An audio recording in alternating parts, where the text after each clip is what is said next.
She's just a woman just like you and I. She has needs. Yes. She has problems. And we know that her major problem was that she was barren. All right. And we know barren was conditioned where you're not able to bear children. And we know that barren in the Old Testament look upon punishment from God. And it looks like it lowered a woman's standard. All right. And she also had to deal with another woman in the house. Yes. The other wife. and so, Panam, and so you can imagine. I know if you can just put yourself in that, how she felt. Another woman in the house that could bear children, and this is constantly nagging at me that I can't have children. It was a mind thing. Yes, it is. The devil used Benaiah to torment her, I would say, knowing that she couldn't have any children. It was messing with her mind. And when the devil gets in our mind, he does a lot of things to our minds. Yes, he does. She was thinking that I can't have a son. And where does I go with these needs and desires?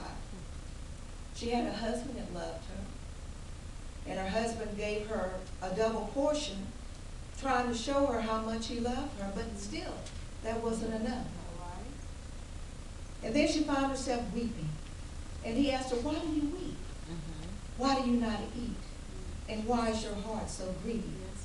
I can imagine, say, baby, you know, I've given you all this double portion, and is this better than 10 sons?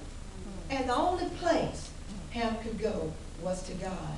And that's the only place that we can go with our pains and with our desires and our needs. Jesus is the only true answer for everything. Amen. And Hannah refused to believe that her difficult situation had to remain permanent. So she poured out her heart to the Lord. If you will only give your maidservant a male child, then I will give him back to the Lord all the days of his life. And so Hannah was absolutely praying from her heart when she was in the temple. Eli looked upon her, and her lips was only moving. And I can imagine sometimes when we can get into that place when we're praying, we don't have to say nothing. It could be in our heart, but we can just be praying. We can just think of God's goodness right now. Don't have to be saying anything. We can have this crazy fit all over the house, just thinking how good God is. And so her lips was moving, her voice could not be heard. And the Spirit of the Lord was on her. And Eli thought she was drunk. But she told him that she was just a woman of sorrowful spirit.